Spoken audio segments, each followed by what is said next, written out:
السلام علیکم ورحمۃ اللہ تعالی وبرکاتہ۔ مرکز اہل سنت جامعہ رضویہ منظر اسلام کے یوٹیوب چینل ہم سبق درس نظامی میں آپ کا خیر مقدم ہے۔ جنہوں نے اب تک ہمارے چینل کو سبسکرائب نہیں کیا ہے وہ ضرور سبسکرائب کر لیں اور گھنٹی بھی دبا دیں تاکہ ہر اپلوڈ کی نوٹیفیکیشن اور اطلاع آپ تک پہنچتی رہے۔ ساتھ ہی ساتھ اپنے ساتھیوں سے بھی شیئر کریں اور بات پسند آئے تو لائک بھی کیا کریں۔ آپ کے سامنے اب حضرت مولانا مفتی محمد قمر صاحب اصول الشاشی کا درس دیں گے، آپ حضرات اس کو بغور سماعت فرمائیں۔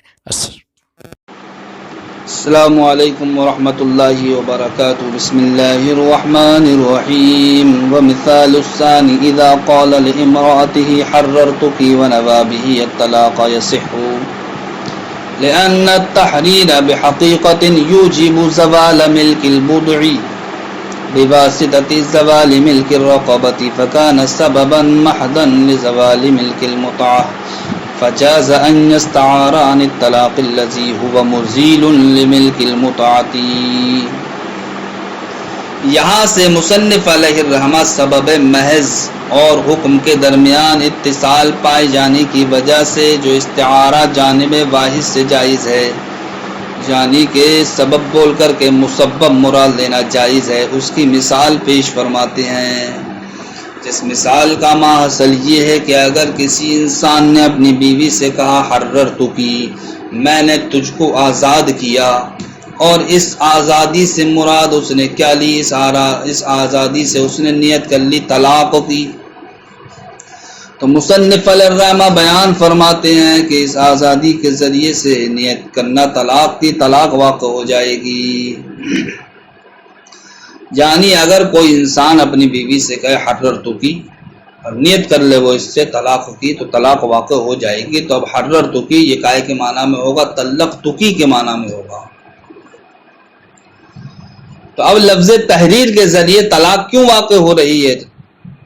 تو لفظ تحریر کے ذریعے طلاق اس لیے واقع ہو رہی ہے کہ تحریر نے جناب والا حقیقت میں ملک بضع کو کیا کر دیا؟ زائل کر دیا۔ تحریر نے ملک بضع کو کیوں زائل کر دیا؟ وہ اس لیے زائل کر دیا کہ تحریر یعنی کہ ہم نے جب کسی کو کیا کیا؟ آزاد کیا۔ تو آزاد کرنا یہ سب سے پہلے کس چیز کو ختم کرتا ہے؟ ملک رقبہ کو ختم کرتا ہے۔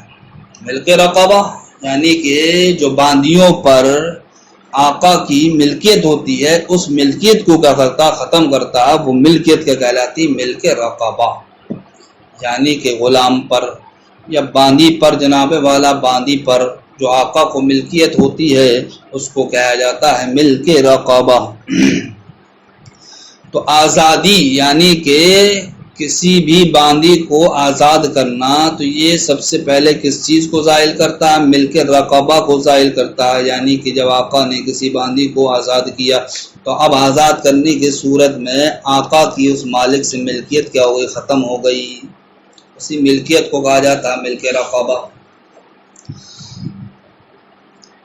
اب ملکیت رقبہ کے زوال کے واسطے سے کیا ہو جاتا ہے؟ زوال ملک بضع، یعنی کہ جس باندی کو آقا نے کیا کر دیا؟ آزاد کر دیا۔ تو آزاد کرنے کی وجہ سے ملک رقبہ ختم ہوا۔ تو ملک رقبہ کی بنیاد پر ہی آقا کو باندی سے وطی کرنا جائز تھا۔ جب ملک رقبہ ہی ختم تو اب وطی کا جواز بھی ہو گیا ختم۔ تو اسی وطی کے جواز کا ختم ہونا مصنف علیہ الرحمہ نے تعبیر کیا زوال ملک بضع، کہ ملک بضع کا بھی کیا ہو جائے گا؟ زوال ہو جائے گا۔ بضع یعنی کہ شرمگاہ کا مالک ہونا۔ تو انسان یا تو نکاح کے ذریعے سے شرمگاہ کا مالک ہوتا ہے عورت کی، یا پھر اس کو باندی بنانے کی وجہ سے شرمگاہ کا مالک ہوتا ہے۔ لیکن جب اس کا باندی پن ختم ہو گیا تو اب باندی پن کے ختم ہونے کی وجہ سے جو اس کو بضع کی ملکیت حاصل تھی وہ بضع کی ملکیت بھی کیا ہو جائے گی؟ زائل ہو جائے گی۔ تو اب تحریر جناب والا یہ سبب ہوا ملک رقبہ کے واسطے سے کائے کا زوال ملک متاع کا، یعنی کہ عورت سے جو مرد کے لیے فائدہ حاصل کرنا وطی کے ذریعے سے جائز تھا، اب وہ کیا ہو جائے گا؟ ختم ہو جائے گا، اس لیے کہ اب اس عورت پر ملک رقبہ ختم، ملک رقبہ جب ختم ہو گیا تو ملک رقبہ کے واسطے سے ہی ملک متاع حاصل تھا۔ لہذا اب یہ کہا جانا صحیح ہے کہ لفظ تحریر یہ کیا ہے؟ سبب ہے ملک رقبہ کے واسطے سے کائے کا زوال ملک متاع کا۔ تو اب ملک متاع کا زوال بیوی کے حق میں کیا ہوگا؟ ملک متاع زائل بیوی کے حق میں اسی وقت ہوگی جب کہ بیوی پر کیا ہو جائے؟ طلاق واقع ہو جائے۔ لہذا حررت کی بول کر اگر کسی انسان نے طلاق کی نیت کر لی تو لفظ تحریر سے طلاق کا واقع ہونا درست ہے، اور یہ سبب بول کر کے مسبب کو مراد لینے کے قبیل سے ہے۔ اور آپ جانتے ہیں کہ سبب اور مسبب کے درمیان اتصال پائے جانے کی وجہ سے استعارہ جانب واحد سے جائز ہے، اور وہ کیا؟ سبب بول کر کے مسبب مراد لینا۔ لہذا یہاں پر بھی تحریر کیا ہے؟ طلاق کے لیے سبب بن گیا، اس لیے کہ تحریر ملک رقبہ کے واسطے سے زوال ملک متاع کا سبب ہے، اور زوال ملک متاع چونکہ طلاق ہی ہے آزاد عورت کے حق میں، اس لیے تحریر بول کر کے طلاق مراد لینا یہ صحیح ہے۔ وہ مثال الثانی، اور دوسری صورت دوسرے طریقے کی مثال، یعنی کہ جہاں پر استعارہ سبب اور حکم کے درمیان اتصال پائے جانے کی وجہ سے ہو، یہ ہے کہ اذا قال لامرأتی، جب کسی انسان نے اپنی بیوی سے کہا حررتک، میں نے تجھ کو آزاد کیا، ونوی بھی الطلاق، اور اس کے ذریعے سے طلاق کی نیت کی، یصح، تو طلاق کی نیت کرنا صحیح ہے۔ کیوں؟ اس لیے کہ یہاں پر تحریر بول کر کے طلاق مراد لینا یہ سبب بول کر کے مسبب مراد لینے کے قبیل سے ہے۔ وہ اس لیے ہے کہ لأن التحریر بحقیقت یوجب زوال ملک البضع، اس لیے کہ تحریر یعنی کہ آزاد کرنا یہ حقیقت میں ملک بضع کے زوال کو واجب کرتا ہے، یعنی کہ باندی پر جو وطی کرنے کی ملکیت آقا کو حاصل ہے تو تحریر اسی ملکیت کو کیا کر دیتا؟ ختم کر دیتا ہے۔ کائے کے واسطے سے؟ بواسطۃ زوال ملک الرقبہ، ملک رقبہ کے زوال کے واسطے سے، کیونکہ باندی سے جو وطی کرنا جائز تھی آقا کو، وہ اس لیے تھی کہ آقا اس باندی کا کیا تھا؟ مالک تھا، تو باندی کا مالک ہونا ایک کہلاتا ملک رقبہ۔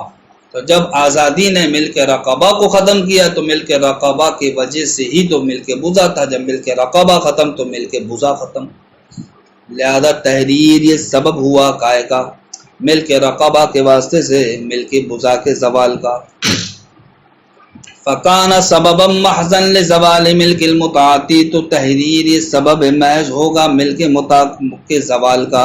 فجاز ان یستعار عن الطلاق الذي هو مزیل لملک المتعاتی، لہذا جب تحریر یہ سبب ہوا کائے کا زوال ملک بضع کا تو اب سبب بول کر کے چونکہ مسبب مراد لینا جائز ہوتا ہے، اس لیے مصنف فرماتے ہیں جائز ہے ان یستعار عن الطلاق الذي، تحریر بول کر اس طلاق سے استعارہ کیا جائے جو کیا ہے؟ ہوا مزیل لملک المتعاتی، جو ملک متاع کو زائل کرنے والی ہے، اور ملک متاع کو آزاد بیوی کے حق میں زائل کرنے والی چیز کیا ہوتی ہے؟ طلاق۔ لہذا تحریر بول کر کے طلاق مراد لینا صحیح، تحریر بول کر کے طلاق مراد لینا صحیح۔